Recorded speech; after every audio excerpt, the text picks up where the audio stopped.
So I wanted to take a few minutes with this video to talk about two interesting PlayStation 5 stories and one interesting PlayStation 6 story. And if you could hit that like button on the video, thank you to those that do it. And as always, it's very much appreciated. Now, the stories I want to dive into today includes Spider-Man 3 getting a new hint, PlayStation 6 gets its first hints for its launch, and massive changes at Sony. First, yes or no, have you finished Spider-Man 2 or not? We're obviously going to be talking about the third game today, but before that, I'm curious where the numbers are at this point. So comment below, yes or no, if you've finished Spider-Man 2 or not. Let me know down in the comments below.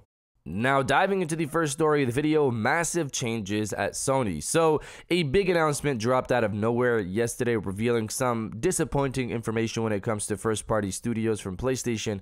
This first started off with Jason Schreier dropping his article in regards to PlayStation. He revealed that PlayStation plans to close down PlayStation London studio. These are the people behind the Getaway games from back in the day. More recently, they're known for one of my favorite PlayStation VR games, Blood and Truth. From what we know, the studio has been working on a games as a service title that was a fantasy co-op title set in modern day London.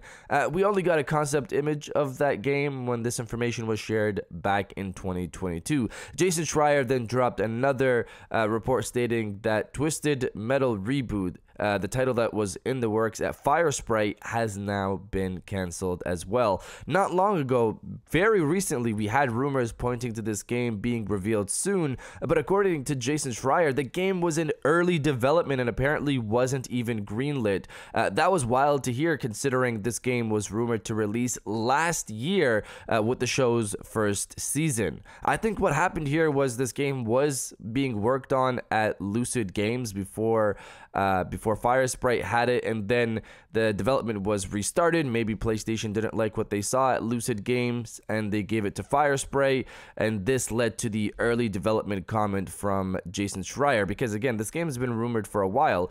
Around the same time, Sony shared their official statements in regards to what was going on. They're laying off 900 people across Sony Interactive Entertainment in UK/Europe. It's proposed, that's a key word, it's proposed that PlayStation London would be shut down completely.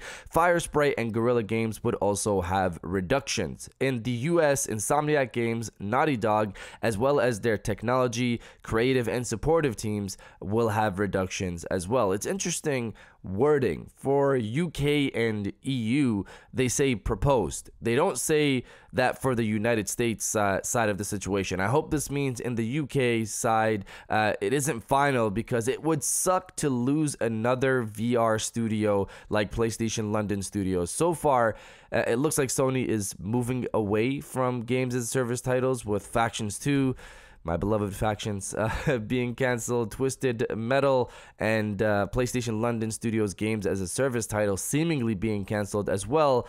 One games as a service title they're not moving away from is apparently Horizon Online, which according to Jason is still being worked on. So there's that. I honestly wonder how that's not been shown off yet, considering it's been worked on for potentially nearly 5 years, unless they're keeping this for Horizon 3.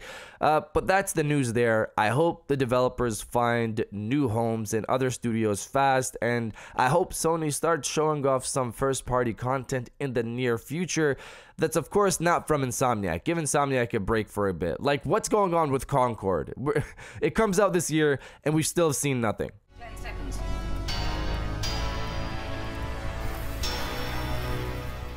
Now, diving into the second story of the video, Spider-Man 3. So this is a quick story, but after finishing Spider-Man 2, we basically see Peter give up the mantle to Miles for a bit so he can be Peter. He can be a normal person. This had a lot of people, including myself, worried that Peter was done being Spider-Man, even though the dude is still in his 20s. He's not some guy in his 50s or something like that. The after credits of Spider-Man 2 revealed Doc Ock and Green Goblin being potentially the big bad villain villains in Spider-Man 3, which has led people to believe again that Peter will return in Spider-Man 3 because again, those are his villains. Well, now today we have something else to add to the smoke, to the situation.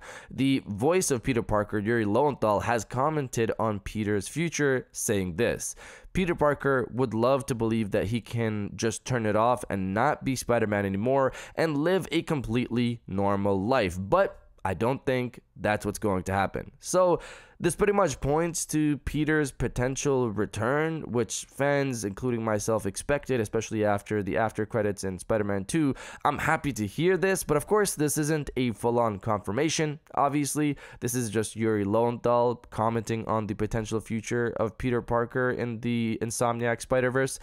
We'll see how things go, of course, but you guys let me know if you want Peter to return in Spider-Man 3 or not. Let me know down in the comments below. And if you're enjoying the video so far, hit that subscribe button and join our growing community on our way to 150,000 subscribers.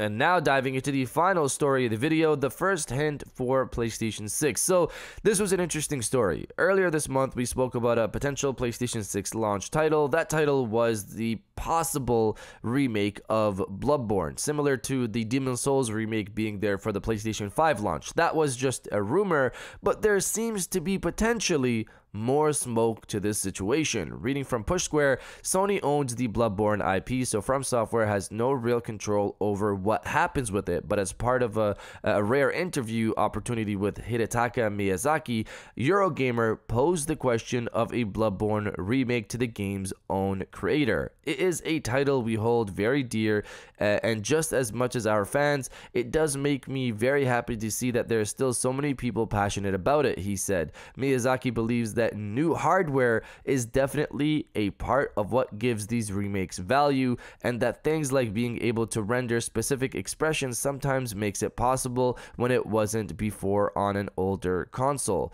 The outlet alludes to how the remake of Demon's Souls waited 2 generations before the new version released as a PlayStation 5 launch title, so the case could be the same for Bloodborne. Bloodborne, of course, launched on the PlayStation 4, so PlayStation 6 would be the 2-generation jump for that game. I was personally hoping I'd get a chance to play a remaster on the PlayStation 5, but it seems Sony might actually be going all in with a full remake for the PlayStation 6 launch. It's crazy to think that PlayStation 6 could be first talked about by Sony 2 years from now, because people got to remember 2019 was when Sony first started talking about the PlayStation 5, and that thing launched in late 2020, and now we're hearing rumors of a potential portable to go alongside with it. I'm excited for what's to come, but you guys let me know if you're happy or upset that Bloodborne is looking to get a full remake on PlayStation 6 instead of PlayStation 5. Let me know down in the comments below, and if you guys did enjoy this video, please hit that like button as it always helps, and subscribe if you're new. I got new videos every Monday, Wednesday, and Friday, and now I'll check you guys out on the next one.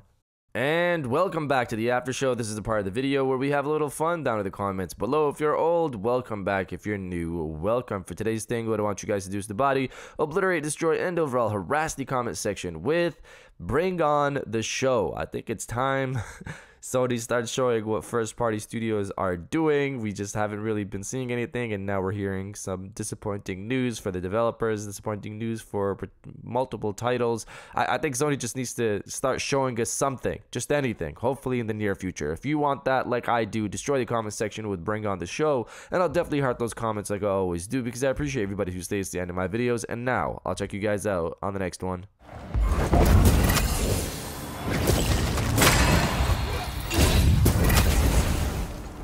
Within